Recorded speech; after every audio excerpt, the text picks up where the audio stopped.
from when I led the guard. Oh, that's why I'm still scarred when I led the guard. Boom! Nailed it! Hello, I just wanted to thank you for clicking on my video, and I wanted to let you know not only do I create content on my YouTube channel here, Class in a Glass, but I'm also on Twitch where I play single-player games, multiplayer games, I do movie reviews, cartoon reviews, and a whole bunch of other stuff. Also, it would be a big help if you can check out my Patreon, where you can gain access to audio commentaries, reactions, and the ability to submit questions for my podcasts and videocasts. And all that content can be found in the links below. In the meantime, enjoy the video. Again, thank you. Welcome. Hope you're all having a very nice Thursday evening, chat. We're going to go ahead and get into these questions, you crazy kids. Let me go ahead and raise my glass to you again, chat. May the wings of the as a feather, your shake of the pillars of heaven as we speak. Cheers and salute to you. I'll give you, they say the Pfizer has a higher antibody. That's why. Ah, they're just fucking with me. Fighting against me. No. Produce Graphics, welcome to the stream. Juicy. Hey, everybody. Welcome to the stream, Produce Graphics. Good to see you. Won't drive you this fatigued. Yeah, I'll let you. I'll see how I'm feeling in the next like couple hours, Chad. I'll make a decision. Make a decision in a bit, Chad. Excuse me. Whew. But now, Chad, let's go ahead and get these questions. I want to thank all my very generous subscribers for being a part of my Patreon. Thank you so much. We're going to jump into these questions right now, chat, with Vanisphere's questions. I'm reading these in the order I received them, with the exception of Carmen Hazel, because she likes to be last in the Q&A chat. So that's what I will do. But this is Vanisphere's question, chat. Starting with question number 1. This is a movie film question, chat. This will be a good one. Pacific Rim was a fun kaiju film. To each their own. Idris Elba's "Cancel the Apocalypse" speech was epic, which made part 2 such a letdown. What sequel completely missed the point, and why the original worked in your opinion? Oh my God, there's so many. There's so many.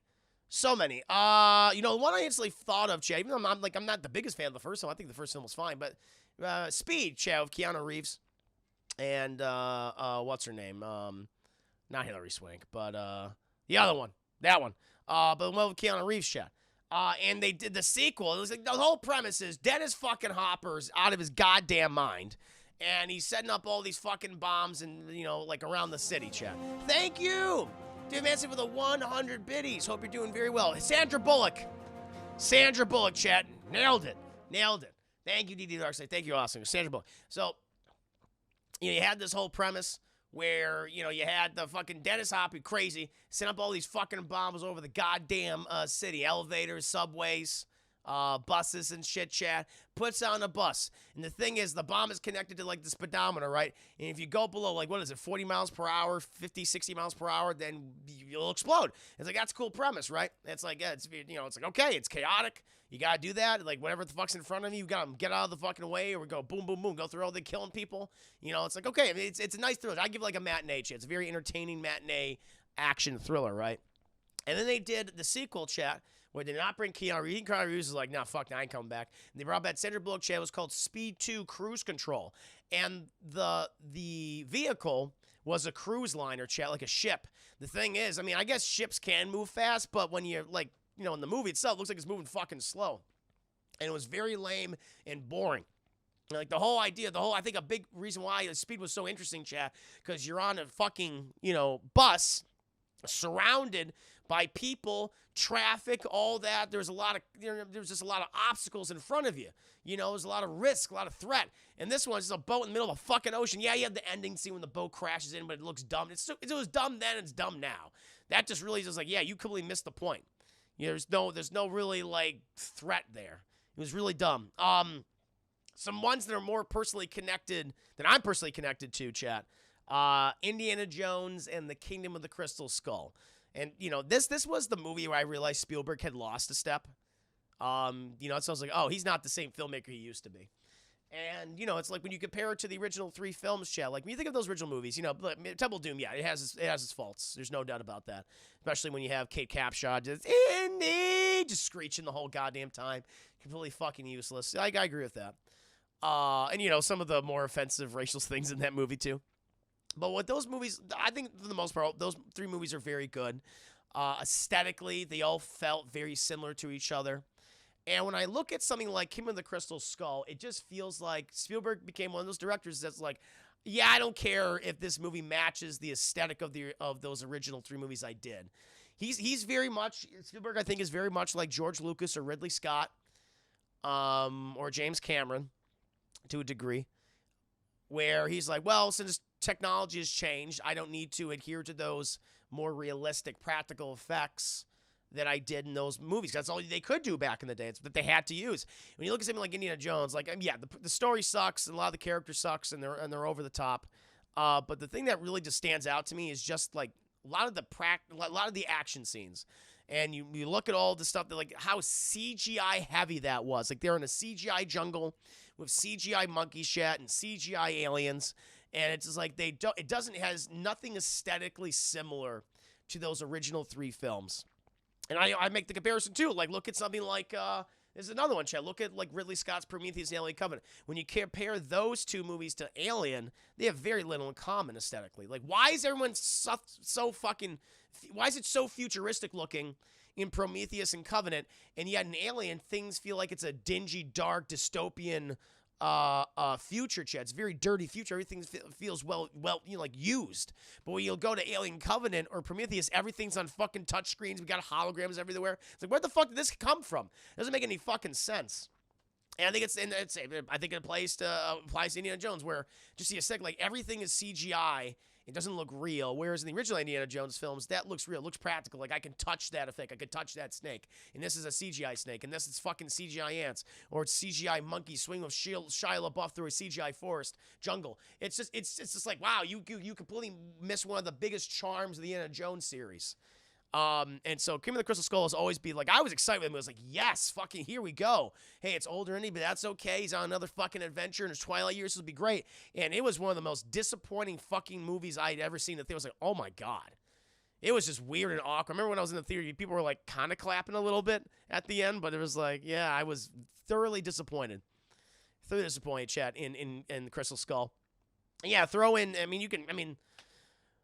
the Star Wars prequels too. I mean, that's an obvious. I kept that off my list. The Star Wars prequels for the same exact reason. Aesthetically, they're not the same as the original trilogy. The characters, the rapport that the characters have with each other is not the same. The dialogue is so stilted, feels very stagey, very exposition heavy. Whereas in the original trilogy, it's like, Han, Luke, Leia, you've got the sense they had relationships. They were friends or love interests and things. There was chemistry between those people. Whereas in the prequels, that never came across. And then, of course, you had the all aesthetic changes, too. Why is it more advanced looking in the future, in the past than it is in the future? It doesn't make any fucking sense. But other ones, Blair, a film I'm not even a big fan of, Chet, so the Blair Witch Project. It was, it was a cultural phenomenon when it came out, no doubt about it. It's still in the pop culture zeitgeist to this day. Popularized the found footage genre. And their idea for a sequel was to do just a straight theatrical, like the Blair Witch 2 Book of Shadows, where it was not found footage. You just had it where it was like, these people just, I guess they knew of the Blair Witch. You had fucking, David, what's his name? The guy from Burn Notice, chat. And they're like, they're basically like Blair Witch groupies that obsess over the film. And it just turns into like this really bad kind of slasher mystery movie. It's awful. That's a big one, chat, for me. Even though I'm not a big fan of the Blair Witch, like, they missed the point of that original film, why it was so successful. I don't know what the decision was for that movie. The Matrix sequels, chat, like the original Matrix, like, I'm gonna tell you right now, people don't give a shit about the philosophical nature of the Matrix. Apparently the Wachowskis thought everyone did. Remember, everyone likes the Matrix because it's like, hey, we're like fucking fighting inside the internet, okay? It's like, yeah, there's a fucking war of goddamn robots outside, but inside the internet, we have all these amazing abilities. We can have all these guns. I know kung fu. Like, it's cool, right?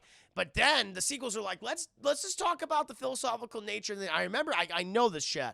It's when I realized that, oh my God, they don't know why people like this. Like, they just don't understand it. It's just completely misunderstanding your audience. And it's in The Matrix Reloaded.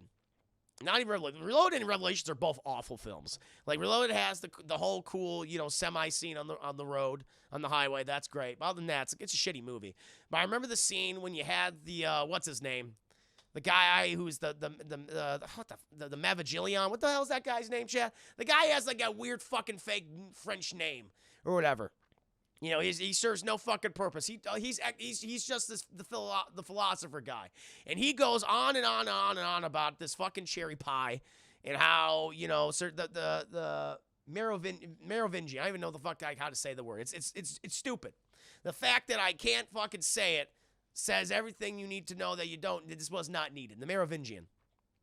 And he goes on and on about this, and I guess it's about like this girl having an orgasm or something because the internet goes inside her vagina. And I was like, I didn't need to see the internet go inside her vagina, Chad. And she gets up, she's like, oh, the internet. And it was like, what the fuck? What am I watching? I saw it in the theater. I was like, what is happening? It's so in the rave scene. Yeah, terrible, terrible, Chad. So definitely the Matrix sequels is totally. That's why I'm not excited for Matrix 4 at all. I'm like, I could care less about that movie, especially if the Wachowskis are involved. Especially if the Wachowskis are involved. I do not want them making movies anymore. I've seen a lot of their films. I'm like, don't get it. They are one-hit fucking wonders. And then the other films off the top of my head, the Pirate sequel. So I recently rewatched Pirates of the Caribbean, Curse of the Black Pearl chat a couple weeks ago.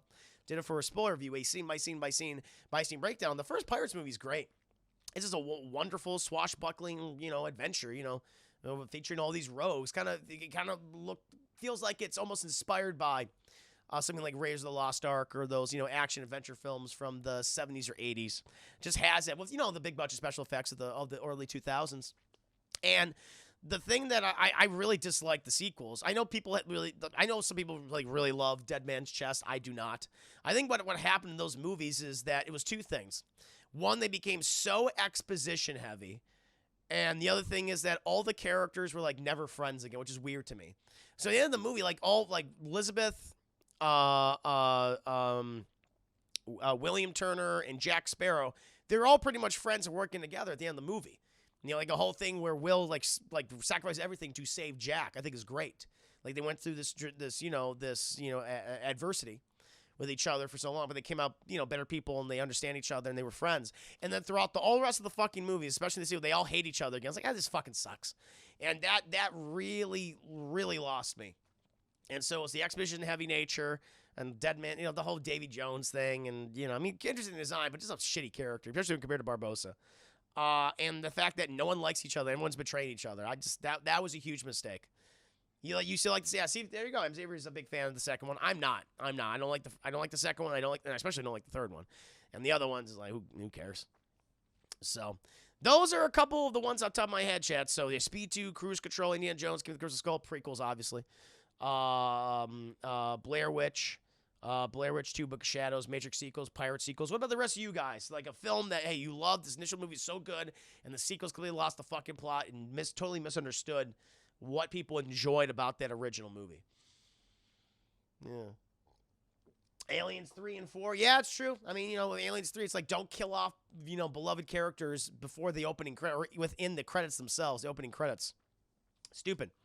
Cloudless is okay. I saw a bit of Cloudless. I don't get this. But to each their own. Trailer sounds like a pirate thing. I guess. Jaws, yeah.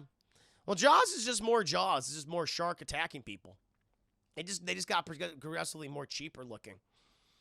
Look, Godfather 1 2, but the third movie got lost. And the thing is, like, Godfather 1 2 is a perfect duology. Because the end of Godfather Part 2, it's Michael losing everything. Like, he loses his family for the sake of his mob family. Like, he doesn't have his children, he doesn't have his wife anymore.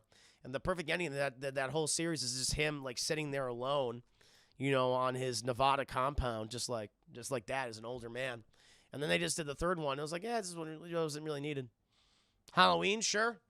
Let's give people more Michael Myers. He became less of wasn't scary anymore. Michael wasn't scary in a lot of those sequels.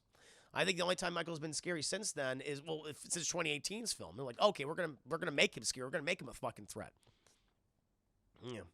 Oh, the Jurassic Park films? Yeah, it's just, well, you know what? You think, you're like, hey, the Jurassic Park film would make it interesting. Honestly, the thing is, when you get the Jurassic Park films, what would make it interesting is like, hey, let's bring the dinosaurs to the mainland. Or let's you know, have a Tyrannosaurus Rex run through the city. It's like, yeah, it's not as good. It just isn't. Yeah, I don't know. Yeah. Honestly, the action Dead Man's Chest, I think, is really that wheel fight. He's really that wheel fight. And I kind of like Matrix 2. Also, you didn't like Speed Racer? No, I didn't like Speed Racer. Cast fan Unbreakable deserved. Yeah. Oh, Jesus, Unbreakable. Yes, I agree. You could have. Yeah, that should have been a one and done. I did not need those other movies. I wasn't the biggest fan of Split. I think Split was okay. It was okay. But Unbreakable, not Unbreakable. Excuse me. Glass was awful. Riddick movies. Well, you know what? The third Riddick movie I think is quite good. It went back to basics, and I like that film a lot. I think it's the second best in the Riddick franchise, but Pitch Black's still the best one. But I like the third Riddick movie. But yeah, whatever the other one was, Dark Chronicles or something. I don't remember what it's called. That was weird. Some just got lost. They weren't really needed, you know. Yeah. Oh, the X-Men movies, sure. Yeah, I think the X-Men movies, especially the Fox era, the thing that they got wrong, I think, you know, through most of them, is that it's about the team. And they were like, nah, it's about Wolverine. And yeah, some of these other guys. Like, those are all Wolverine movies, technically, for the most part. And that was their mistake because you center so much of everything around this one character, all these other people don't get any attention. I mean, look at Cyclops as a perfect example. Like, he's supposed to be the leader of the X-Men, and he's barely in those movies, and he barely plays any he doesn't have any, like, really relevancy to anything that's going on in those movies. So... I would say, Captain, welcome to the stream. What's up, GC Dude? What are you talking about? I'm answering some of my patrons' Patreon questions right now. I was given a movie question. Question being, like, what sequel completely missed the point of why the original worked, in your opinion? I brought up a couple of ones. Speed 2, Cruise Control, Indiana Jones, Kingdom of the Crystal Skull, Blair Witch 2, Book of Shadows, Matrix sequels, and the Pirate of the Caribbean sequels. They lost the plot. They lost why those movies were so much fun to begin with, in my humble opinion, chap. That's how I'm feeling. Yeah. Yeah, he dies. Yeah, Cyclops, they didn't give a shit about Cyclops. James Marsden was done dirty in those movies, chap. No doubt about it. But yeah, those are my answers for that question right now. Predator's a great example. Yeah, Predator. You know, Predator's a weird franchise where it's like, I don't like, the first Predator is still the best one. Predator 2 is entertaining. You know, it has a lot of issues, but it's entertaining. Predators is great. I only have one major issue with that movie, but that movie's really entertaining. And the Predator's awful. It's weird. Thank you. Thank you, by the way, to Captain Morgan for the follow. You're my new Huckleberry. Appreciate that, Captain Morgan. Welcome back. Yes. Terminator franchise, yeah. Yeah, Terminator 1, Terminator 2, and after that, it's like, I don't even hate Terminator 3. And Terminator 4 has good ideas, but, yeah, you just have those two good movies. And that's about that. That's about it. No one didn't mention MZ, but that's a good one. That's another good one. Yeah, give Cyclops. Hashtag give Cyclops respect. Hopefully he'll get some respect in the MCU, chat. I'm hoping. The Predator is a great one example. Yeah, just the writing of it was awful, and the whole plot about autism will save the world. It's like, okay. Autism, it's that trope of autism as a superpower, which is what we constantly see now. It's weird. It's kind of exploitive in a way, chat. Honestly. Yeah. But some good answers. A Manstellation could have been better. The helicopter POV crash scene is epic. I still remember it was fucking with that. Yeah, I hated. I did not like Dark Fate and Genocide. Genocide I think is the worst, but Dark Fate was not good. Arnold was good in it. I like Arnold in it. He's good in all the movies. It's just the material just doesn't service anyone else very well. Yeah, chat. Well, but that is my answer. Those are my answers to that question. Chat. We'll move on to Vanny's second question here, you guys. This is a TV question, chat. While there were some great Disney cartoon shows like Gabba Goo Gabba Gabba Gabba, I don't know what that is. Oh, the Gabba Goo Gabba Gargoyles. Oh, the Gabba Goo Gargoyles. Yeah. I was like, what are you doing? Oh, the Gabba Goo Gargoyles, chat. Gotcha. The Gabba Goo.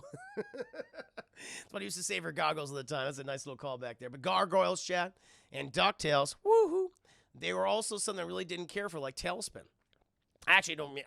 I watched Tailspin. I don't remember anything of it. Which of the Disney cartoons was your absolute favorite, and which could you do without? So, man, that's a good question. There's a lot of good Disney cartoons back in the day, Jeff. Well, back in the day, that ended a few years ago, and currently on right now. There are quite a bit. Talk about more of the, the Disney icons. House of Mouse, I thought was really cool. For some people who don't know what House of Mouse was, it's basically Mickey Mouse running a nightclub with Minnie and Goofy and Donald and his nephews, and he also had Goofy's son Max. He was a waiter, and it's for all the Disney characters across the TV shows and movies and stuff. So Aladdin and Jasmine would go on a date to the nightclub, or Hercules would show up, or Jafar would show up, chat. And they would all show these like original little shorts and also these old shorts and stuff. And while in between, they would have this main plot of what the nightclub is going through that night. It was really cool. I really dug the hell out of that show. It was like came out like in the early, like mid 2000s, I believe. I don't think House of Mouse is on Disney Plus right now, but House of Mouse always stuck out in my mind. Like, this is a really fun show. Really dug the hell out of it, chat. I don't even know how many seasons. They did like a TV movie of it too, where the villains I think it was like a Halloween special. It was like, oh shit, where all the villains took over, chat. This is our house now. This is our house now. You know, I'm gonna see if that song's on. I'm gonna sing you a fucking song. I'm gonna sing you a goddamn ditty. I like your Huckleberry line that you must like too. I do, man. I love Westerns. My all-time favorite TV series, HBO's Deadwood. Oh, that's great. Oh, Deadwood's fantastic, man. I love Deadwood. Did you see the movie too? The one that kind of wrapped up the season, 15 years later. That's what my follow alert is. It's me as Val Kilmer from Tombstone. Yeah, Tombstone's like one of my favorite movies, one of my favorite Westerns of all time. It's like my top 3 favorite Westerns. Let me see if the House of Mouse, House of Villains song is up there, chat. I'll sing the song. House of Mouse. Chris Fish, welcome to stream. They can bring that show back. It'd be interesting. What's the 3 seasons? I don't know. I don't know how many seasons there was. That's a good question. House of Mouse villain song. But it's like where Jafar, Ursula, and I think like Hades take over. And they brought back like a lot of the original voice actors from all those movies to voice their characters again. I think it's really fucking cool. I was like, oh, that's neat. Came out 2002. Holy shit. I remember watching this, chat. Wow. Oh, yeah, Cruella. It was Ursula, Cruella, Captain Hook. So the villains that took over, it was all of them, but the main ones were, I think it was, let's see. It was Cruella, Captain Hook, Jafar, Hades, and Ursula. They are the main ones. And I guess possibly the Queen of Hearts from Alice in Wonderland. So let me go ahead and the House of Mouse villain song. I want to see if that song's up here, Chuck, because I would like to sing it with you. Oh, it looks like it is. It's our house now. It's our house now. Okay.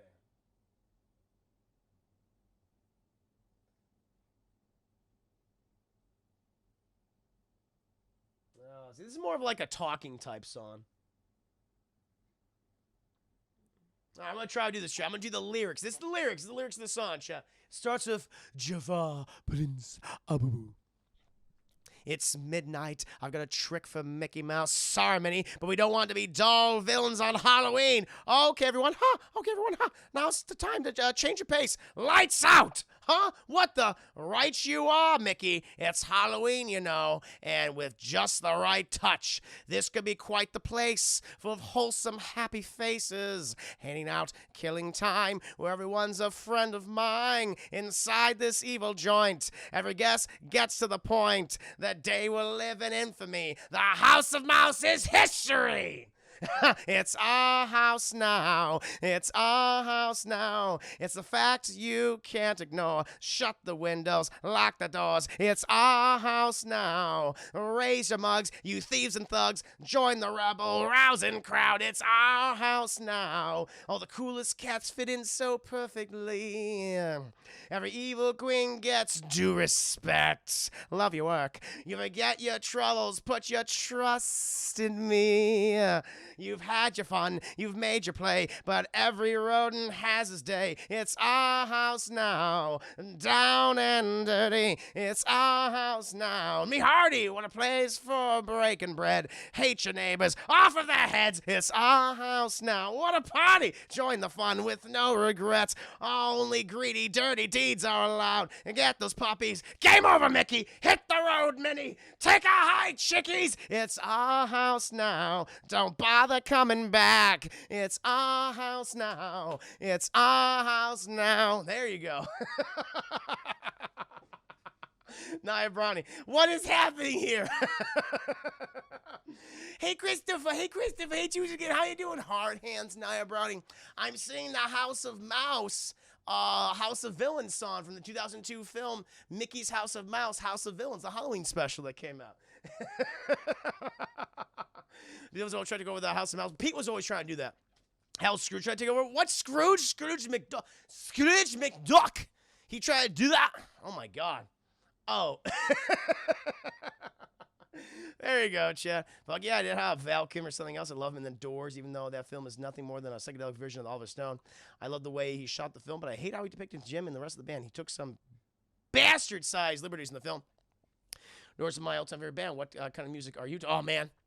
I'm very ignorant when it comes to music, but I really enjoy... I love listening to like movie scores. Like, that's my big thing. I like synthy, type stuff. Like, I'm very ignorant when it comes to music. But I always like listening to that. That's more my jam. It's more my jam. If it happens, Corey Cohen went to the light side and went full Karen. What happened? What happened, Christian? Oh, my Lord. Oh, my Lord. There you go, Chad. That was awesome. So, House of Mouse is one of my answers, by the way.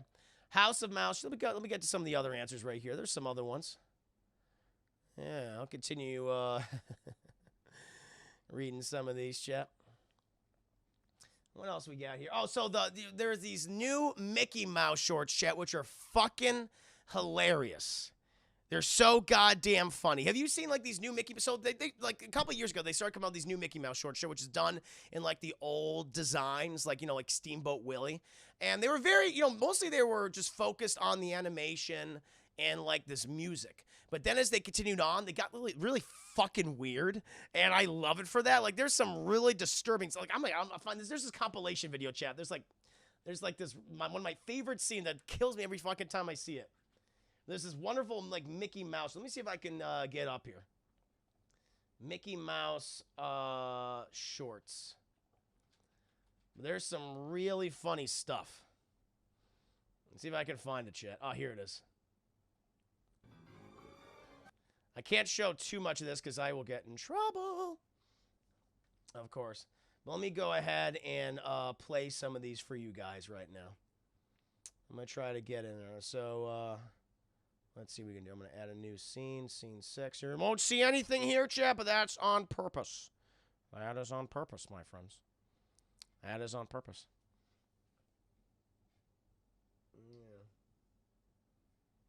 I'm going to play this thing, chat. It's going to be pretty funny.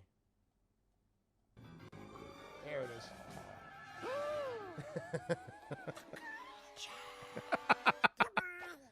Donald, wait! Donald! Uh-huh. All right, here's my favorite of these shorts, chat.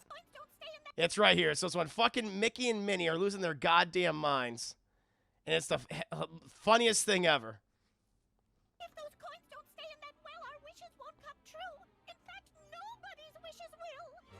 We have to get them back.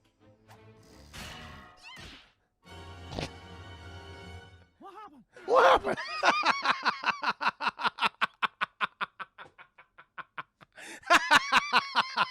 Like Mickey's goddamn reaction. What happened? It kills me every time I see it. One more time. One more time. Oh, my Lord. I love it. I love it so much. Here we go. Yeah! If those coins don't stay in that well, our wishes won't come true. In fact, nobody's wishes will. We have to get them back. What happened? So that's what I'm talking about, Jet. Every time I see that, that just gets me. So these new Mickey Mouse shorts they've been producing for like the last several years have been great. Just the music, and they get fucking weird. They go into like real like fetishes and stuff. It's like it's odd. It's like how has Disney approved this? Like they give these people a lot of leeway. I think because most of these like premiere online first before they go on television, and that's where they get to do some of the shit like this. It's hilarious. But definitely in terms of Mickey Mouse content, House of Mouse. And these new Mickey Mouse shorts are very funny. It's just me. So it look like Mickey and Minnie are twerking low. Oh, there's some twerking in the show. Nothing about it. They show like a lot of like bare Mickey Mouse butt. They show them thick cheeks the same way they approve dead bears. Exactly. They're big on that. Oh, but some other ones. I mean, there's a lot. More recent ones, I would say. Gravity Falls, which came out like about, I guess, 6 or 7 years ago at this point. Gravity Falls, chat. Very funny. The whole premise is you follow these two kids, brother and sister, and they go stay with their Grunkle Stan, their great uncle Stan, chat. And he's basically this huckster this con man who runs this thing called the Mystery Shack, trying to, get, it's a tourist trap, basically, chat. Convince him all these, like, weird supernatural things that go on in the Gravity Falls, Oregon. But there's actually some supernatural shit going on in Gravity Falls, Oregon. And, you follow these two characters, Dipper and Mabel Pines, as they explore these things along with their Grunkle Stan, all these other characters. Great fucking sense of humor. Really funny. It's only 2 seasons, though. It's only 2 seasons, so they wrap it up quick. But really goddamn great show. The Ducktales reboot, chat. I've always had the original Ducktales. That's great. But the Ducktales reboot it's a superior show in every capacity. I mean, they give a lot of character to, Huey, Louie, and Dewey, which back in the day, they were the red one, the blue one, and the green one. That's what they were. But here they gave them each their own specific personality. They give Webby a personality. David Tennant is the voice of Scrooge McDuck, does an excellent job. They pay homage. They bring in other Disney characters, Disney shows such as Tailspin, Rescue Rangers, Darkwing Duck. It's fun. It just ended now. It was kind of sad it was canceled, but they did like a 90-minute movie to kind of give it a nice ending. It's going to come back anyway. I know it will, in a few years. But love that show is fantastic. Like, rewatching it now, it's like, god damn, the show is good. It's really funny. It's great for kids and adults. They have a lot of adult-themed humor in there. I'm trying to think what else. And one that you guys introduced me to over the last, year. I never watched Gargoyles, chat. It's crazy because this was like 90s animation. And I was upset. I was a 90s kid watching everything from Batman animated series to Animaniacs, chat. And the fact I didn't watch Gargoyles, I feel so bad because this is such a great show. It's mature. It's dark. It's very character focused. I haven't watched it in a while because I'm not reviewing it, but I got in like middle of season 2, like 40 plus episodes, and it's like this is a fantastic show. And it's like I would love to see them do like a sequel series or something with Gargoyles, but love that one. Love Gargoyles. Those are the big like Disney shows I can think of off the top of my head. So House of Mouse, Mickey Mouse, the new Mickey Mouse shorts are great. Gravity Falls, Gargoyles, and the new DuckTales. Like there's some of these I'm watching right now. But yeah, those are definitely, I would say those are my favorite Disney animated shows. In terms of my like worst, honestly, I was thinking some worst Disney animated shows. I was like really hard thinking, a lot of like bad live action Disney content out there. Like on the Disney Channel, I never watched. Like, if you weren't Boy Meets World, weren't Boy Meets World, chat, I don't give a fuck. I don't give a fuck about you if you're not Boy Meets World, okay? Corey, Sean, Topanga, Eric, Feeny, By the way, I almost had a heart attack today because they said the actor who played George Feeney, chat, actor who played George Feeney. I was like, oh no. Turned 94 today. He's 94 years old, chat. He's what everyone wanted as a teacher, George Feeney.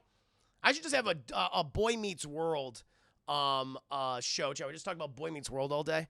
I gotta do that so much. But I saw him. He turned 94 today. I was like, oh my god. I almost had a heart attack because I thought he died. No one hurt George Feeney, chat. He's a goddamn good man. Goddamn good. He's still friends with all the other actors in the show. They constantly like meet up and stuff. Like him and Will Friedle, who played Eric Matthews in the series. He's always hanging out with George Feeney to this day. It's like, that's amazing. He also voiced Kit. Let's give some respect to George Feeney, champ. Well, welcome to stream. How's it going? What won the polls? And are you and Corey going to talk about the new Gods and Trench movies? I guess we will. I guess that just broke, right? I just broke. Yeah, we'll talk about that in just a bit. Yeah, no doubt about it. No doubt about it. But I want to give George Feeney some support here, Chad. I keep forgetting the actor's name. All right? George Feeney. Yes. Also played Kit in Knight Rider. George Feeney. William Daniels, chat. William Daniels. He is 94 years old. Damn. Born 1927. Goddamn right. George Feeney, chat. Icons, fictional icons I look up to, chat. George fucking Feeney. That's what I look up to, chat. Plays that. No! I swear to God, it's not my fault he passes away. That's a good number. He's had a full life, chat. He's had a full fucking life. Oh, my God. Goddamn good man. Goddamn good man, chat. That's a good name. You won. You won life. You won life at that age. If you checked out the new Suicide Squad show, I have. That was fine. I like the other one. I like the previous one. This is more like a PG-13 rated one. It was more serious. I like the funnier one. I like that better. They made this all like dark and stuff. Yeah. Yeah, no, I love George Feeney. I love George Feeney, chat. But I'm trying to think of like bad Disney shows. There's like a lot of like live action ones. I was like, I don't care about this. You know, I know these stuff I just never watched, never was interested in. But I think of like the only bad animated shows, like, oh, I don't like this at all. Even though I like the idea of it, it was Quack Pack. So Quack Pack Show was supposed to be the sequel series to DuckTales. Scrooge McDuck is dead. Donald is taking care of his nephews, and his nephews have started. This is the typical 90s chat, where the nephews have their own rock and roll punk band. So Huey, Louie, and Dewey are rockers now, and Donald Duck, who's their uncle, is their manager, chat. And they went on like I think they lasted a season. I was like, I don't like this. It's super, super fucking dated. It's like this is 90s grunge punk kids going on adventures, and I was like, I don't like it. So definitely, I say Quack Pack. Of all the ones that are out there right now, or I have seen that are bad, Disney animated TV shows, I guess I'd say Quack Pack. That would be my answer, Chet. That would be my answer. Oh, but yeah, so best ones, House of Mouse, Mickey Mouse Shorts, Gravity Falls, Gargoyles, and the new DuckTales 2017, you know, and on. Worst Quack Pack. Let's see here, chat. Now we'll go to Vanny's video game question. Kingdom Hearts just came out on PC with improved load times and all the goodness that comes with PC ports. Which series would you like to see move to PC next? Oh, you know what? I might be on PC for all I know. So I'm very PC illiterate, chat. I am getting more into PC games now, more than ever, especially those that I stream. But if it's not on there already, I would love to play some old school Final Fantasies on PC. Not only because they can, like, you know, create, you know, I mean, those 8-bit, you know, those 8-bit, 16-bit, 32-bit characters, but they can, you know, expand the story if they want, do custom modded content. I don't know if the code's out there to do it, but I think you like to play. I would love to play Final Fantasy VI, but now you have a whole new fucking quest line. There's no goddamn, you know, like there's no really voice acting in those games. So it's like, do it that way. I think that would be awesome. So I want to play some of those original Final Fantasy games with like modded quest content, expanding the story or going off in these really cool side quests. I think that would be really, really cool. Hanan, Harry Ballsack himself. Yo, gotta go to sleep. I have a great stream, Chris. Harry, Hanan, always a pleasure seeing you in the chat, my friend. I know time zone stuff's kind of wonky, but always a pleasure to have you here, man. Have a great evening. Sleep well. Sleep very well. Yeah, I would definitely like to play some of the original old school Final Fantasy games, chat, on PC. They might already be up there. Again, I don't know. But if not, put them on there and give me some modded content, please. Narsho, welcome to the stream. Hey, Chris, awesome. Much for you. Thank you. Yeah, it was very fun. Did Godzilla vs. Kong yesterday, chat. That was a blast. That was a blast. Timon Poopa was awful. Oh, you know, I think I watched that. It was very weird because it was more like a Looney Tunes cartoon where they were like wearing clothes and shit. It's like, this isn't like the Lion King at all. I watched The Lion Guard. I watched chat. I like The Lion Guard a lot, and it's that's the in between to like the Lion King, and Lion King 1.5 and Lion King 2, which is the Romeo and Juliet storyline, and where you follow Simba's son Kion, chat, and he is the leader of the Lion Guard that protects the Pride Land. Shit, this one fucking Scar comes back as a lava monster. It's like, what the hell's happening? Just a lava monster, and he tries to kill people. It's messed up, chat. But there's a song. So Scar also has a boyfriend in the show. Scar had a boyfriend, chat, who betrayed him. And that's why he has the scar in his face. Because he sent a snake after him to kill him. But it drove Scar. That's why Scar's all fucked up and crazy, chat. Because it was snake venom. He never got treated. And then he killed his boyfriend, chat, with the lion roar, with the Lion Guard roar. Lion Guard is awesome. I'm going to sing that Scar song, chat. Oh, my God. I forgot about that. You're going to get a lot of fucking musical performances from me. Free musical performance, by the way. Scar song. Here we go, chat. I'm going to sing it for you, baby. Yeah, when I led the guard. I'll do this one, chat. Here we go. I told you, this would be that's why I love doing these Class in the Glass casts for you, chat. Okay.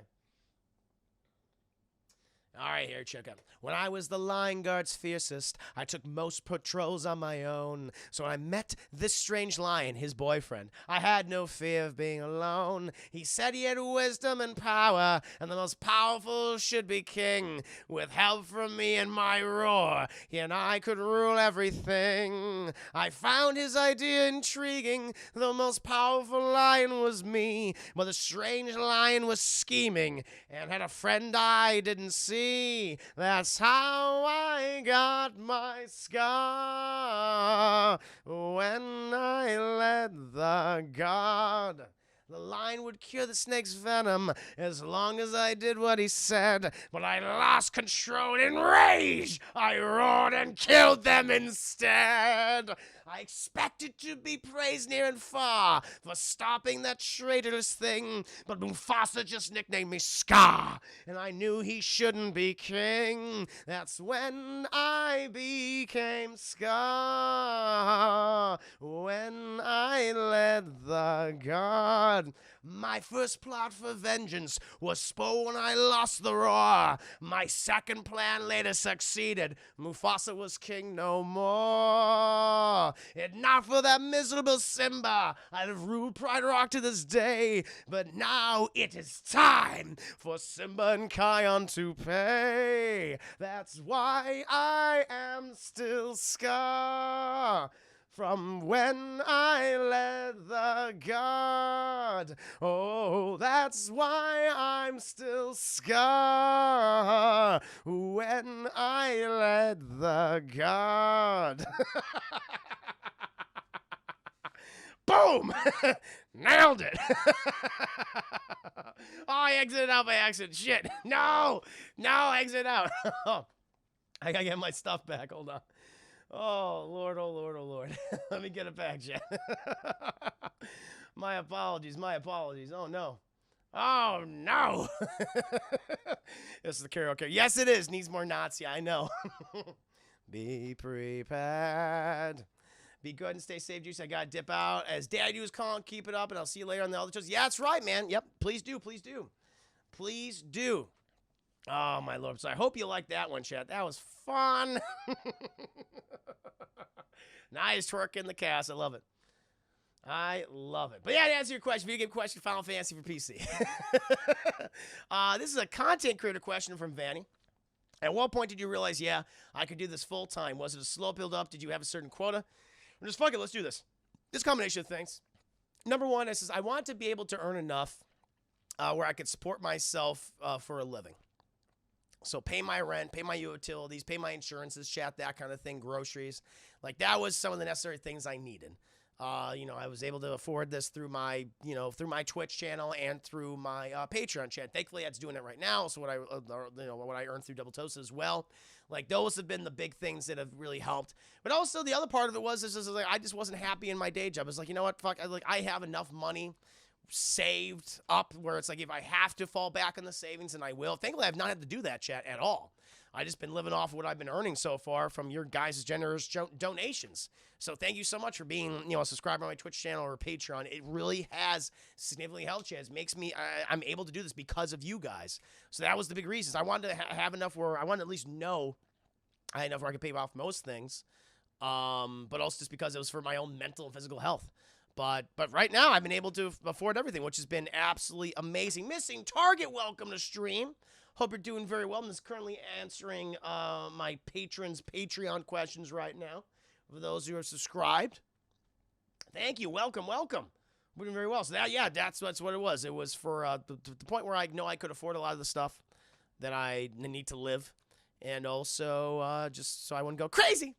Combination of things, including Nybron. Nybron was a big one contribution, chat. Big contributor to why I decided to go full time. It's true, absolutely true. But yeah, no, that's hope that works. No, have a great evening, Captain Morgan. Thank you for stopping by the stream. Thank you. Chat, please do check out Missing Target and his content. He's a great streamer, chat, quality streamer. Has a wonderful community. Stay safe and see you later. Yes, but that I believe. And now we have a music question, chat. We have one last question from Vanis Fias. Here's a question. There were quite a few bands that lent either their music, their likeness, or both to a game. Aerosmith and Revolution X, Ozzy and Brutal Legend, the Beatles and Guitar Hero. The Beatles. What's your favorite, if any, and why? Well, the only ones I could say is the ones I've played. Okay? So it was Brutal Legend. It was Ozzy Osbourne. That was fun. He did a fun goddamn job in that game. He's completely embracing who he is. He's like this fucking demon. I guess he's not. I mean, he looks like he lives in hell or something like that. He's about, in his introduction is like, it's about fucking time. I thought was funny as hell. So yeah, I like that he played like a fictional version of himself. He's like, not only is he a rocker chap, but he's like a demon lord. So yeah, I would say definitely Ozzy Osbourne from Brutal Legend. I think that's a really underappreciated game. That was a lot of fun. In terms of like maybe musicians who went to acting.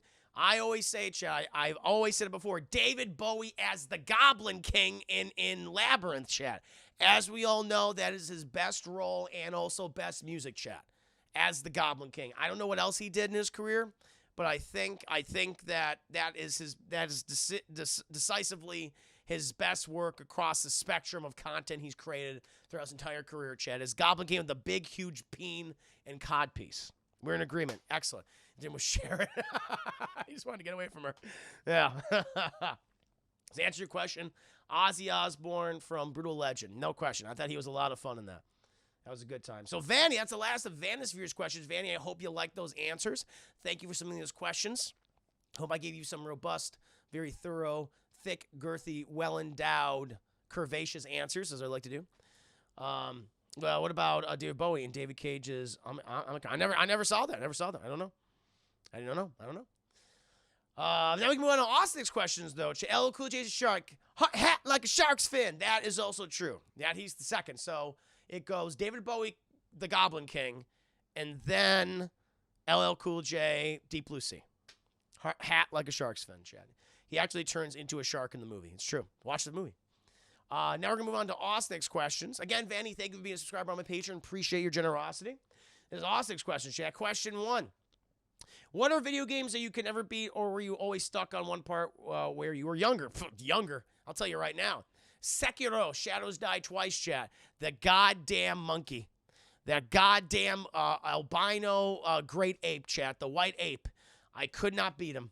I could not do it, chat. Like, if those of you who were here in the early days, I played Sekiro, Shadows Die Twice. It was my first Soulsborne game that I played on stream. And this is even during that streaming series, chat. Like, I spent 4 hours fighting one boss. One fucking boss. And I couldn't do it. I couldn't fucking beat him. It was too goddamn hard. I did beat him. It was this lightning guy on this giant tower with these lightnings attacks and shit. He was so difficult, but I beat him. But it took like 4.5 hours. One stream of just playing that. But then when I got to the Great White Ape, I couldn't do it. You know why, Chat? Because he monkey.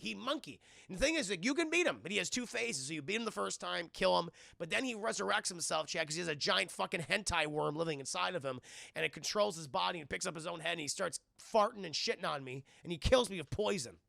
It is the worst thing ever. That ape, Chat, it was two. Ice-T Leprechaun in the Hood is third. So, Chad, it's David Bowie, Goblin King, Labyrinth, LL Cool J, Deep Blue Sea, hat into a shark's fin, and then Ice-T, Leprechaun in the Hood. Those are rankings. But no, that great ape in Sekiro, I've never beaten the game. I want to go back to it someday, but I just know I have to fight that thing again. And it's like, that's going to be a huge pain in the tuchus, chat. It was too goddamn difficult. Way too difficult. Now he's like, hot. Now he likes that chick, yes. Hentai controlling a giant white ape sounds hot. I love it. Too traumatized? I just hit my head against the wall. I know there's a way to beat him, but I just wasn't in the right headspace for that at the time. So definitely that one. There's some other ones. Ninja Gaiden, not the NES games, but the Xbox ones that came out to those consoles, the third-person ones. Hey, those games so difficult. You could never play. I remember buying one of them. Ninja Gaiden Black or whatever the hell it was. I forget. It was one of those. Maybe it was Ninja Gaiden 2 or something. And I hated that gameplay. That's what got me really against the whole hack and slash gameplay was Ninja Gaiden. Really, really disliked the game just from a gameplay style, but also the bosses were just so thoroughly difficult. I could not do it. And then a game that I love, I was like, yep, could never beat this on the highest difficulty level, Nightmare Mode, which is Doom, chat, like Doom 2016. I think it probably applies to Doom Eternal as well. I was like, I'm going to beat this on Nightmare. It's like, nope, no, you're not. So fucking difficult, chat. Wait, just like, no. Couldn't do it. So those are my top 3, chat. Sekiro, Shadows Die Twice, Ninja Gaiden, and Doom Nightmare Mode. Way too difficult. Night Brian, not smiles. Video games, am I right? Yes. I'm still here, but I now need to hunt for food. Do it, man. I was eating some food myself a little earlier. That's big. Oh, yeah, Sonic. I should probably say Sonic, chat. Sonic Unleashed was a big one for me. Couldn't have hated that. I'm getting through Sonic 2006, chat. I got to go back to that game. I got to complete that on stream someday. But Sonic Unleashed was a fucking nightmare. When I initially played Sonic 2006, well, it was a goddamn nightmare until I had to play through it. you played Outrider's game, the full game? I have not yet, Bilbo, but I'll be playing it this Friday, though. I'm very excited about it. A game I am looking forward to. Yeah, Ninja Gaiden is very punishing for me. Yeah, I just couldn't do it, chat. It was too much for me. Too much for me. So those are definitely my top 3, chat, of games I was like. Even I like Doom. I like Doom a lot. I love Doom 2016. It's such a great game. A Nightmare? No. But Sekiro, Ninja Gaiden, and Doom Nightmare Mode. Good. Maybe it was Ninja Gaiden 2 that I played. Perhaps that was very, yeah. I think it was that one. This is Austin's second question, chat. What comic book stories would you like to see get animated movies similar to Batman of the Red? That's a very good question, Austin. There's a lot. One, I would like to see a proper animated adaptation of Court of Owls. So they did this, and it was a movie called Batman vs. Robin, which I did not like. That's when they're fucking forcing Damian Wayne down our goddamn throats. I'm like, I don't like that character. And it became just about him, which I thought was a huge mistake. And so I would like to see an actual adaptation. Either live action would be great. I think the Court of Owls should be like the big bad throughout the Batman trilogy, chat. Always in the background, always scheming, always meddling, chat. Hoping that's what Matt Reeves' Batman movie is going to be about. But if not, then I would definitely like to see an animated adaptation of the Court of Owls. I think that'd be a lot of fun. Not Place Kiss from a Rose. And so not the Damian Wayne thing. I'm sick of him. I don't like him. I never understood the character. Like, I get why he is the way he is. He was raised by Ra's al Ghul. Of course he's going to be a little sociopathic brat. Spoiled little sociopathic brat. But I'm just like, I can't deal with this. And the fact that Bruce, for whatever reason, is always like, not like, I'm gonna fuck. He would beat the shit out of that kid. I'm sorry, he would do that. Bruce is like, he always lets him get away with stuff. It's like, I don't like this. And maybe it just shows how bad a father Batman really is. It was always weird to me. So yeah, proper Court of Owls adaptation, big on my list. Another story called Superman: Last Son of Krypton, chat. It was co-written by Richard Donner, chat. Like, it was like, I guess the book at this point is like nearly 20 years old. But the whole premise was it focused on this spaceship crashing to Earth, and this is when Superman was doing his thing. Kal-El, Lois, they're married and things, and they discover that it has a Kryptonian child on board. And they're like, what the hell? And they're like, they don't understand why, but, you know, Clark and Lois and Clark, they decide to adopt this kid and raise him as their own. And they named him Christopher, Chad, after Christopher Reeve, which I thought was really nice. Richard Donner was co-writing, wanted to, you know, pay homage to him, of course. And it's this beautiful story about, you know, this is back in the day when Superman and Lois weren't compatible, where they couldn't have children because they weren't the same species, technically. And so they were always wanting to have kids, and then Christopher fell into their lap, and there's a beautiful story, but it gets very dark. And there's a lot of different Superman villains involved, and how they all involve Christopher, and people try and take advantage of him. One particular, I don't want to get into too much spoilers, chat, but it just starts basically a Kryptonian war, is all I'll say. And it was really fascinating to me, and it was very much in line with like the Richard Donner movies. Superman 1, Superman 2 in particular. It's a beautiful story about parenting. And I really, really like that movie a lot. So I would love to see an adaptation of that Superman story. Because I like it, especially when you see something like Superman and Lois recently, Chad, where it's them about being parents. That's the most fascinating aspect of that series, is them trying to be good parents. I love that. So to see an animated version of that, wonderful. Yeah, I would love to see Last Son of Krypton adapted for me. So Court of Owls, Last Son of Krypton. More of the DC stuff, chat. Wonder Woman Blood. So this was part of Brian Azzarello's run, chat. And it continues on after this. But the whole premise is, I've talked about this before on Stream Chat. Like, one of the things that always bothered me about the Wonder Woman movie, I like the first movie a lot. But the biggest mistake they made was killing all the Greek gods. That was a colossal mistake. I was like, why did you do that?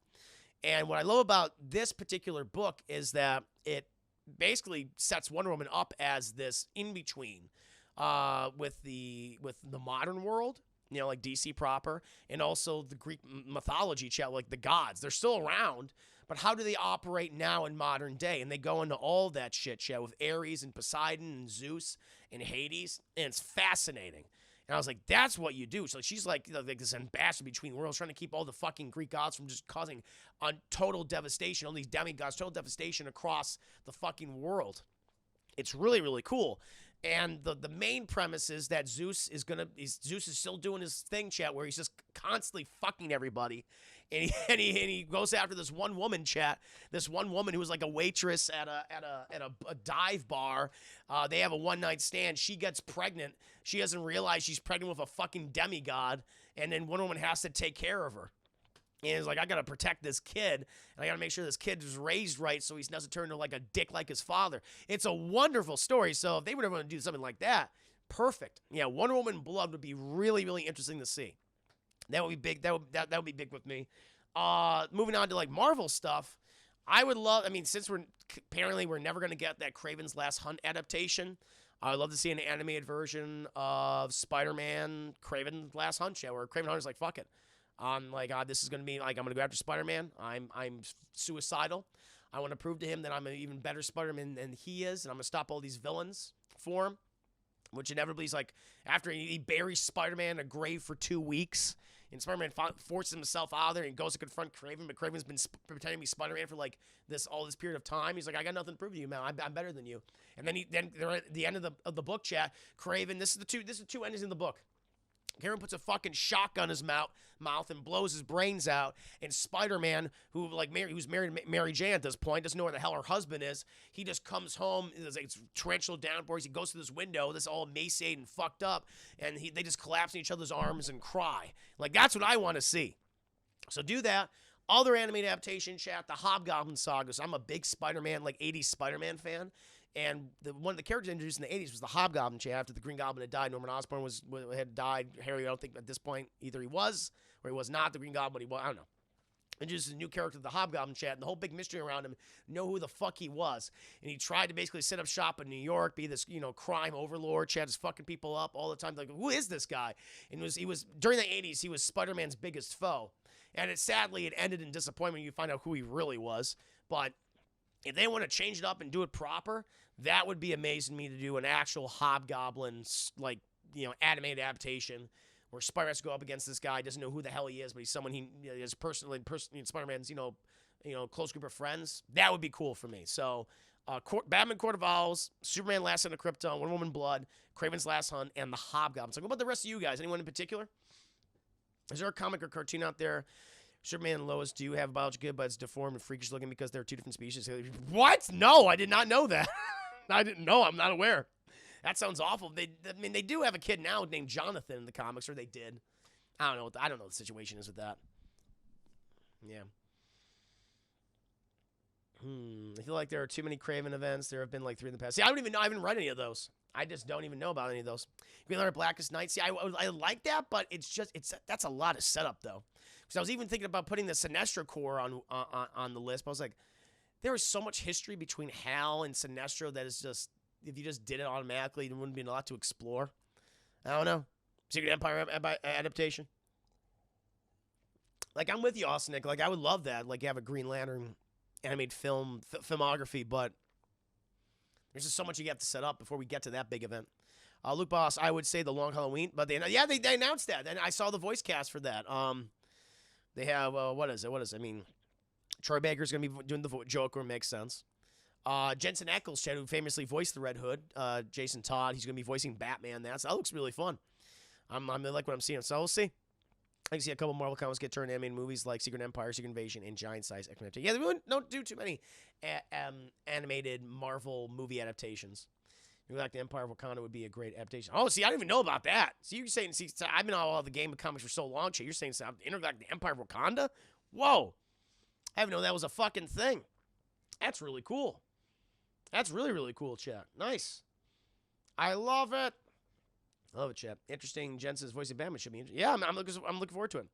I like how Troy Baker's Joker. I think he's a great Arkham. He is. No, he is. He also did the voice of Joker in Batman Assault on Arkham. That really good Suicide Squad movie that should have been the live-action Suicide Squad plot. That's about Crypto the Superdog? Yes, Crypto the Superdog, Nia Brownie. By the way, Crypto the Superdog dies. He dies in the Superman animated series, chat.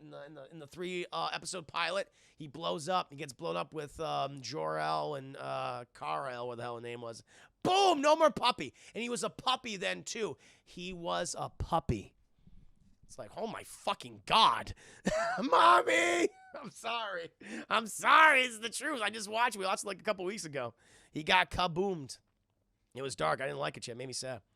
But those would be my chat again. Yeah, Batman Court of Owls, Superman Last Son of Krypton, Wonder Woman Blood, Kraven's Last Hunt, and Spider-Man the Hobgoblin Saga. I think those would be really, really cool. And this is question 3. This is Austin's last question. You have taken over the world. What are the rules everyone must obey? You must drink Josh wine. You must eat broccoli with every meal. And before bed, you read a chapter of erotic Sonic fan fiction. That's it. That's it, yeah. Those are my tenets. You must follow my laws. Josh wine. Eat broccoli. That comes from the body of Josh. And read a chapter of erotic Sonic fan fiction before bed. Them's the rules, chat. Them's the rules. No, it has to be a erotic Sonic fan fiction. No, don't change my rules now, Austinic. Don't do that. You will be exiled to the Badlands, or you will be punished. You have 2 punishments. You will either be punished physically and emotionally, or you will be exiled to the Badlands, where you will get no Josh wine, no broccoli abomination in your tum-tum, and no erotic Sonic fan fiction before bedtime. It also makes me cry, collect my tears. That's how you make the Josh wine. From the tears we collect after you read the erotic Sonic fan fiction. It's like, yes, this is good. This will be good for Josh wine. I will find you. Well, if you refuse, you're exiled to the Badlands, or you must be punished. I will take the Badlands. No! Oh, Lord. Batman RIP would be super weird. I mean, it would be cool. I'd be like, go for it. Grant Morrison weirdness? Why not? What do you think Star Wars should head? Should they go to the future stories or past lore? They should do both. They should do both, Bilbo. They should, they should cherry pick from the expanded universe still. They should still do Thrawn and all that good stuff. I love Thrawn. Grand Admiral Thrawn. Chat, yes. It was so artistically done. That's what they should do, and they should also create new things at the same time. You know?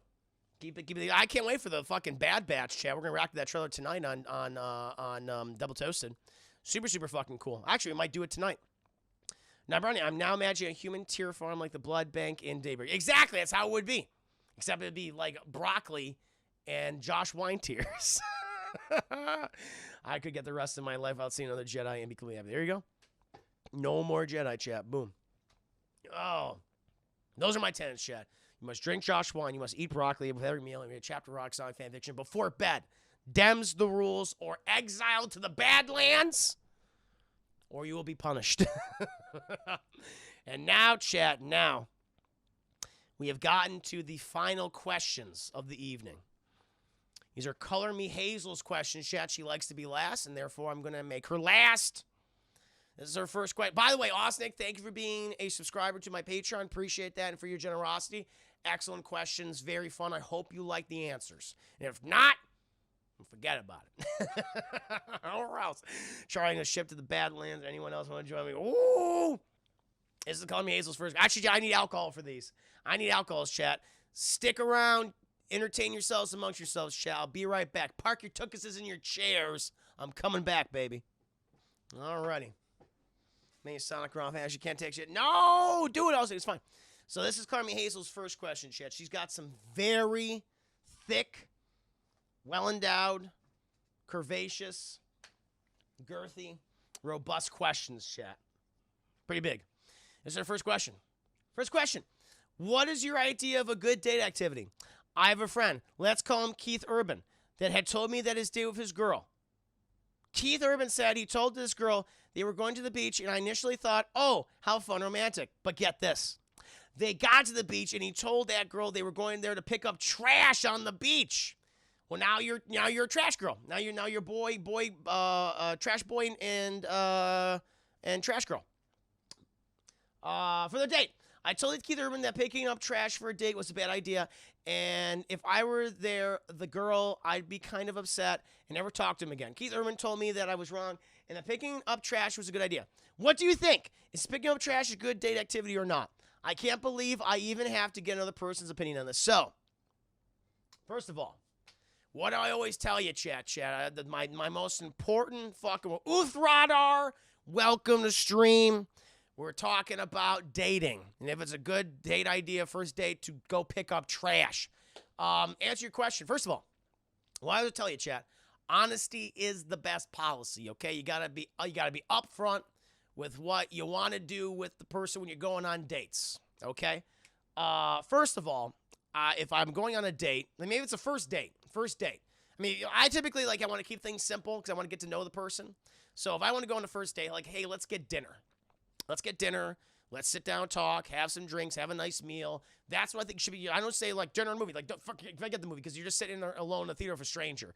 You just want to go to dinner, talk with them, get to know them, know their interests. Know their interests, their disinterests, their dislikes, their likes, chat. So you can come up with other date ideas in the future. If you hit it off, then boom, we have ideas that we can do in the future. You can hang out with them more. That's what you got to do. That's very important. So honesty is the best policy. Dinner date, very good. That's natural start. I mean, some people might disagree, but that's what I'm kind of feeling right now. And then over the simply, you would like to ask them, what would you like to do too? Maybe they don't want to go to dinner. Maybe they want to do something else. Maybe they want to go for a walk or want to meet in a park or something. I mean, it could be a lot of things, social place, all these kind of things. What do they want to do? That's a good step. That's when they know. It's hey, you care about what their opinions and what they might feel will make them comfortable. That's a sign of a good person or someone who it's hey, I just want to make it all about me. So the thing about this question, I'll tell you right now, Carmen Hazel, this Keith Urban guy, I don't like him because he's making it about himself and he's forcing this person to do whatever they want to do, right? In your case, you, Carmen Hazel, right? Or this other person who may or may not be Carmen Hazel. That's the big thing I have an issue with. That's a selfish person. Now, I'll tell you right now, is that a good date activity or not? Could be. You think, Chris, you were just saying that's not a good date activity.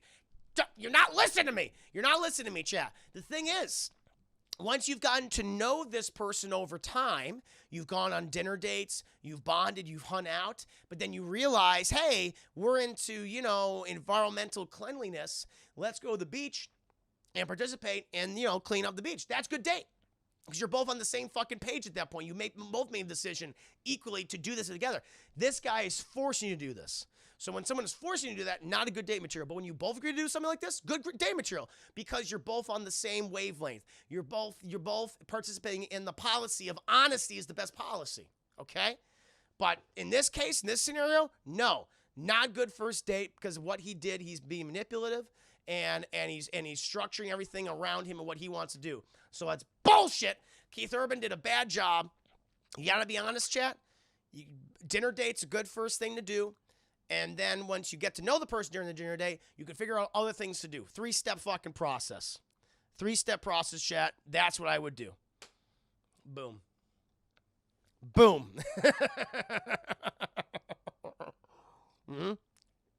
That's how I would do. It's a bad first date. Yeah, I'm getting a lot of agreements, chat. So there you go. Non-dog pooping date. Yep. Yeah, to be fair to Keith Urban, he didn't take her for ice cream after. He did take her to ice cream. That's not bad. Ice cream is pretty good. The second question is more relationship talk. Can you skip it? No, because these are. I like that. That was a good question. I like that because I thought about this. I'm just gonna throw out answers like yes or no. No, I want to think about this, and it's multi-layered. It's multi-layered because sometimes this could be a good date depending on the two people and how honest they've been with each other, and if they want to do something like that together. Maybe they want to do that. Maybe they want to help the environment. Maybe they can also bond, have a good time. But if it's a first date and this person is not telling what the other person what they're doing, that's shitty. See, it's multifaceted, chat. What I always say, I give thick, girthy, well-endowed, curvy, plump. I'm going to do plump now, chat. Plump, robust answers. Myself and I had a good laugh. We heard about it. Call me Brownie. Did I say Naya Brownie during that? I might have said that. But that was a very good question, Color Me Hazel. I loved it. Here he goes. This is Color Me Hazel's, possibly Naya Brownie's second question. You didn't. I was just there. Got it. If your dream had come true, which is to star in an animated movie with your dream cast, but B-U-T-T, chap, big, thick, booty butt cheeks. It was directed and produced by Zack Snyder, and everything he had done was terrible. In your opinion, would you shut your trap and take the money or speak up and take the risk of being replaced by someone else? So, so in this scenario, he made a bad animated film. That's just the way it is. Now, he has made a very good animated movie, chat. He's only made one animated film, and it was quite good. I was a gahoo. I'm the biggest fan of that film. I think I'm the one that's always singing that movie's praises, I think, above everyone forgets about that. I like that movie. Everyone says I hate Zack Snyder. And it's like, I don't hate him. I just don't like his DCU adaptations. Really big fan of Dawn of the Dead. I'm not a big fan of the third act, but the rest of the movie's really good. Really good. It's like a high matinee movie. I also go, I'm going to get that like a low full price. Like full price. That's an entertaining film, chat. I like Justice League. I like his Justice League film. He's not perfect, but I liked it. But yeah, let's say, okay, this is a bad one. It's a bad one. No, the answer is, like, my dream. This is my first voice acting gig. Keep that mouth shut. Because, chat, look what's happened when people start fucking talking. Hey, look at someone like Ray Fisher or whatever he went through. All these other actors, they go bop, bop, bop, and they destroy potential opportunities to get work in the future. There are so many voice actors out there, chat, who have done just work for hire. Like, this is a goddamn job. I go in there, in and out. I get paid. But, hey, it's another credit on my list of things, on my fucking resume to get potentially better work out there. I will say, like, hey, the movie's not good. Fair enough. I mean, whatever. I got to participate in a big budget, animated movie where I get to hear my voice all the time. I would be very happy about that. And years down the line when I'm fucking old and decrepit and I'm falling apart at the seams, I go, that movie was terrible. And then I do it. Then I would fucking do it, chat. But now when I'm a young man, when I want to get a career in voice acting, absolutely, I'd be like, hey, I love the opportunity to be in this movie. That's what I would say. Even if I'm working for a guy I'm not necessarily the biggest fan of. That's what you got to do. That's how you have to do it, chat. You got to star in some shit. That's how a lot of these actors get started. And then years down the line, when you fucking have enough power and enough, support from other people, when you're kind of grandfathered into it, like a lot of these projects, and you can say these things, but not now. No, I will keep my fucking trap shut and be happy that I got paid to be in this thing. No doubt about it. Film Freak, welcome to stream. And if he asks you what you think of his other movies, just say, what's that crazy shit over there? And when he turns his head, just run away. Think of the 5 Betties, maybe. Yeah. That's what you have to do, chat. I just one person that wanted me to choose everything about the day. Oh, maybe they're into, like, domination or something, man. Gotta go with it. Yeah. What about you guys? That's how I would do it. That's how I would do it. That's how I would do it, chat. What are we talking about right now? If I was involved in a Zack Snyder film in an animated, so I want to be, so one of my dreams in my life, chat, like one of my goals, is I want to be a voice actor. I want to be in cartoons. I think that'd be really, really fun. I like to do voices on the stream. You guys know this. And Color Me Hazel, I almost said Color Me Brownie. Color Me Hazel asked if I did this, but it was a Zack Snyder film, it was awful, would I talk shit about the movie? Or would I, potentially get it replaced? Or would I just keep my mouth shut and take the money and just like, hey, that's just how it is? I would keep my mouth shut, take the money, and be like, there's no other opportunities out there. It's my foot in the door. I was involved in this project. That's what I would do. That's what that would be my choice. I would not talk shit about something that I was involved in. No. Even if I know it's a piece of shit, because I don't think that's a good thing to do. I think anytime you do that, it's always a bad look to me. Like, even when you have these actors that come out and, like, the movie's, like, about to come out, they're like, oh, this thing's a piece of shit. It's like, I don't know about that. Like, maybe years down the line you can say that. Like, I think that's fine. When you're marketing a movie, when it's, like, you're part of that, it's like, you shouldn't do that. That's why anytime it happens, I'm always fucking shocked. It's, like, almost like, whoa, because that person's blacklisting themselves. You saw that with someone like Ray Fisher, which, I mean, even to this day, I don't know what's going on with him. You saw that with Josh Trank with Fan 4-Stick. Like, you have all these examples, and what happened, you see what happens to all of them. That's it, it's over for them. So, no, I would keep my mouth shut, take the money, and be happy that, hey, at least I was involved in something, and I get that's a credit on the resume. Hope I can be involved with another project soon. That's what you hope for. And hey, maybe if you have all the other people are talking shit, but I'm the one that's quiet, I'm the one that's like, I just really appreciate the opportunity to be involved in something like this, then I potentially have, it's like, hey, this guy's good, and he stands by his stuff. Let's cast him in this. There it is. That's what you want to be. It was work. Now, Brownie, it's the equivalent chat. It's the equivalent chat of it was work. Keith David, chat. Adhere to that, baby. Didn't Brad Pitt get trouble for talking shit about a movie he was in? Wasn't that Troy? Because he's talked a lot of shit about Troy, like, forever. I don't know if that's the film, but I know in years since he's talked a lot of shit about Troy. Maybe it's that one. Milky Mac, welcome to stream. Hope you're doing very well. Victor Necrofunk, good to see you. I ain't kissing no one's ass. Hey, man, you do what you want to do. But I want to be like, I want to be able to make a living in that. Make a living, be involved in multiple projects. And if that means I got to be in some shit that's not great, so be it. That's just how it is. That's how the business works. And listen, I have no issue with that. I know you have some people out there saying, I would never star in something unless it's of the greatest quality. They're like, listen, you're going to do stuff you're not going to like. That's how this is. You're going to mean stuff you don't like, or you're underpaid for, or that's not of the best quality, you know. But it's a step in the door. You know, it's a step down the path, and sometimes you have to do those things. You have to take that kind of work. So I don't mind doing that. There's a steady paycheck. I believe in anything you say. Exactly. That's kind of how it is. You know, I don't mind that. If you don't work, you don't eat. Powerwolf got it. Yeah, and if you showcase that you're that guy that will talk shit about this thing before it's even out, that's like the studio will look at you and go like, you're fucking losing money for us, so we'll never hire you again. So I would never do that. No, I would be like, hey, I'm happy to be involved in this.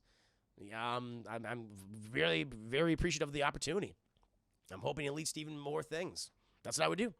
Let me involved in some really bad movies along the way, and you just say what you said. Yeah, exactly. That's just how it is. That's how it is, chat. I don't mind that. So, yeah, no, to be truthful, I would just show up. I'll take the money, and I'd be like, I'm happy to be in here. Can't wait to do more work. That'd be my answer to everything. But it's a very good question, because I think that's often brought up sometimes. I think people have asked me like versions of this question before. But it's a great question for Carmi Hazel. I really like that. Very good one. So now, chat, we'll move on to Carmi Hazel's next question.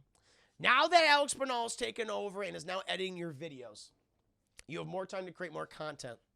Shout out to Alex Bernal, YouTube editor extraordinaire. That's what she put in there. Gang, gang. When are you going to release more content on Patreon that is outside of movie and cartoon commentary, reviews, reactions?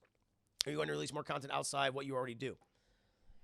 This is a good question. People have asked me this before. I started doing this, like, really actually over the last couple months, I guess, ever since the new year, really, where I started doing the Discord watch parties, chat. I do them every Saturday on my Discord. You know, it's for the cartoons and films. I think that's been pretty fun to do. It's a more, like, intimate type of thing. But to expand it, like, do I want to do other things outside of what I'm already doing now with the video and audio commentaries? Like, I don't know. I feel like I'm moving at a really good, steady pace right now. Like, it takes a long time. I mean, I have to sit down, I have to watch the movie. You know, I have to render it, edit certain things out, and then upload and all that. If I want to do, like, more potential content, I mean, there's always ideas. People have recommended things for me, like, hey, do more music, like, do a music-based thing, or do, like, a video game-based thing. I've taken these suggestions, like, I want to run with them someday. But, or comics. People said, hey, do, like, a comic discussion series or something, like on Patreon, or like I even gotten private messages to people to do a comics discussion, do like a TV episode discussion thing. It's like, these are all good ideas. And I would like to do these. Like, this is like, I want to set aside some time. I just need to think of a structure. I need to think, okay, I need to read these. I need to have a budget for these things. That's the thing, Chad. Like, oh, this costs money or time. Time is money and money is time. And like, I need to have like a budget for certain things, whether it be the music, whether it be the comics, whether it be the TV shows or other movies or whatever. Time to do all this, record it, or do it live. Like, I like the idea. I really do like the idea, chap, of doing things live. Because you're hitting two birds with one stone that way, where you're already be like, I can talk, I don't have to pre-record it. You guys are already hearing it, get your reactions. So I think that'd be really fun. So if I ever do something like that, where it'd be like a review, like another review format, like for video games or music or comics or something, I want to do it here on my Twitch channel, but also make it a part of my Patreon. So maybe I'll have it where the patrons will be able to vote on, like, for example, Chad, this is things I've been considering. I mean, I want to kind of get your feedback on this. I don't know when I would do this, but, like, let's say I do a comics thing. It would be where you guys, at a specific tier level or whatever, you would vote on whatever comic or graphic novel I would read, right? And so I guess it'd be kind of similar to my scene by scene breakdowns, chat. And I would do a spoiler review of that comic. Like, I would go panel by panel by panel, chat. Kind of like that. Maybe that'd be something new, and people would vote on that via the Patreon, depending on your tier level or something. Like, that's something I've thought about. I think doing maybe comic-centric thing. I want to read more.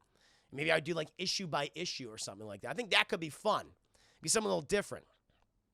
I don't know how you guys would react to that.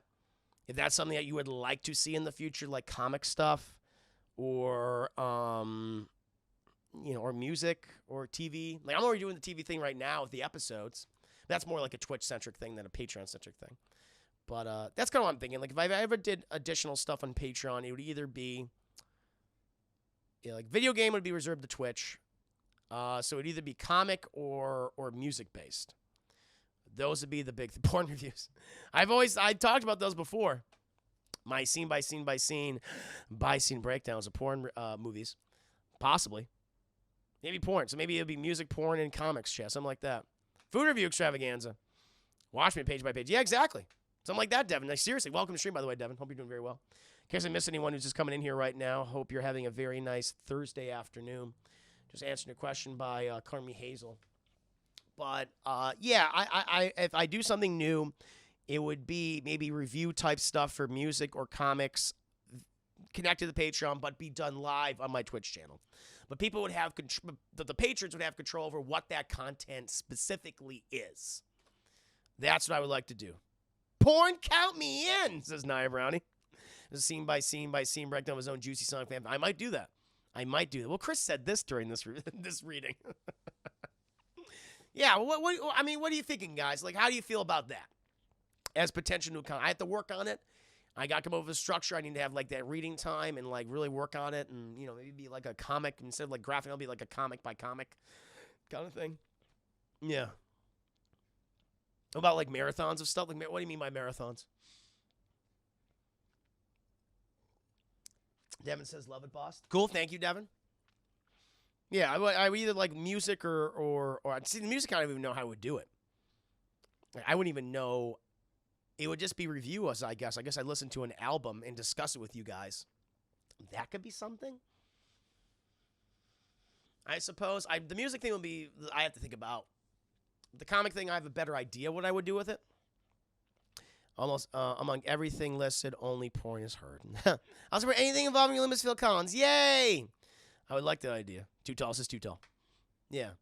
This is the music thing. I like singing my cover songs. That's always fun. That's more of a Twitch centric thing. But yeah, I would get into, first would be more comic book related content. Maybe doing like reviews. But the patrons would select what comic they would want me to review. Like, they would have the power over that. Yeah. I think that could be fun. And maybe I don't know, maybe I would do like, I would incorporate it with the, this is like another idea I just had. Like, so I do the Discord watch parties chat every Saturday. Maybe if I would do, it would be multifaceted. I would do the watch party, but then part of that stream for like a half hour with those people, we would discuss that book as another added benefit for your subscription. Hey, we get to like talk back and forth about The Dark Knight Returns, about Watchmen, about whatever. And we would have these little discussions and what we liked about the book, what we didn't like about the book, what we think worked, what still didn't. Like stuff like that. And would you like that too? For those of you who would like to participate in the watch parties, you like a comic book discussion type of thing? Where I would do the whole review, of course, the review, panel by panel by panel, all that good stuff on Twitch. But then the patrons, it's kind of like a book club, yeah. Yeah, like a book club. Yeah, it'd be good. I mean, I'm spitballing ideas here, but like I think that'd be kind of, that might be fun to do. Again, I have to figure out like what time that would work with, Kind of crazy. We want to pick up some kind of myself. Yeah, I mean, a lot of it would at first be stuff I already own, just because the thing is, chat, like comics. Yeah, they're like, yeah. I mean, comics back not like 25 cents back in the day. Now comics are anywhere between like $3, $4 to $5, and you got graphic novels. So a lot of it would be older material at first, chat. So like stuff like the big ones, like Dark Knight Returns or whatever. Like that's kind of what I would like to start with. Some classic things, and then do my reviews on Twitch, but also do these little discussions, more intimate discussions with the patrons. Maybe something like a book club. Comic reviews would be fun. Want to pick some more comics myself. Yeah, food and porn or attention grabber. Food and porn. Yeah. That's at least what I'm thinking right now. So it's a good question, Carmi Hazel. I want to continue to improve the audio commentaries, video reactions, or some ideas I want to incorporate to make them even better for people. I'm hoping people have liked the. So I want a question for you, because since we're talking about it, those of you who are subscribed to my Patreon right now, how have you liked the audio and video commentaries? Have you been enjoying them? Do you like the bonus ones? Because that's one of the things I started, recently in the new year. I've started doing a ton of bonus ones. Made available to people. Check. Made them inexpensive too. $2 tiers. This whole month has been DC and kaiju movies. Everything from Godzilla, King Kong to Superman, Shazam, Batman, everything else. Comics, I would have to get a Comixology account. That would be a big thing I would probably do. I always like to just read my graphic novels. Like, I can finally have a use for them. Probably start reading them again. Yeah. So yeah, that's what I'm thinking, chap. That's what I'm thinking right now. But it's a good question, Carmi Hazel. It's a very good question. You know what? I don't think I'm gonna be able to get to all of Carmi Hazel's questions, chat. Because this one last question, I thought your last question, Carmi Hazel, is fantastic, and I have a whole scenario that I did. It's another one of those and this is what happens next. So that's a story I have to tell you. It's a story. It's a survival story featuring people from the Twitch channel. But the last question I will answer this way. This is your fourth question, I believe. You already answered this question, which was, if you could remove one thing from the daily routine, what would you remove? Which is editing and exporting and rendering videos, chat. The answer was removing editing your videos. Now, the editing videos are removed from your routine thanks to Alex Bernal, YouTube editor extraordinary Alex Bernal. What daily tasks would you remove from your routine? Pooping! You know how much time I waste pooping, chat? A copious amounts of time. Copious, chat. Pooping and sleeping. If I could not sleep, if I'd be like, I'm like a fucking Energizer bunny, chat. Always going around, chat. Always going around in a circle. Boom. That's what I would be. I would eliminate sleeping. That would be huge. Realistically, at this point, that's a great question. Other than pooping, other than sleeping. Oh man, what would I like to eliminate? I don't know, because I just honestly, because everything I do, I do the Twitch streams, and that's usually 7 to 8 hours or something. I play the game, I do the reviews and everything. It's I don't mind watching the movies. That's fun, because that in itself can be multiple types of content creation, whether it be for commentaries and also for review. I can't really cut down on the commentary watching times. I have to it has to be I have to be in sync with the movie. So based on my content, it's not really hard. It's hard to think of something that I would eliminate at this point. Yeah, it's just, I guess I kind of still export and render videos, because I still have to I do that for my commentary video reaction stuff. But it's not nearly as bad as the YouTube stuff, because that takes so much time. That takes so much significant time. Pooping is more important than booty. It is now, Brownie, it is. You gotta do it, you explode. You explode. So, yeah, I honestly, right now, everything in my life, I like menial tasks.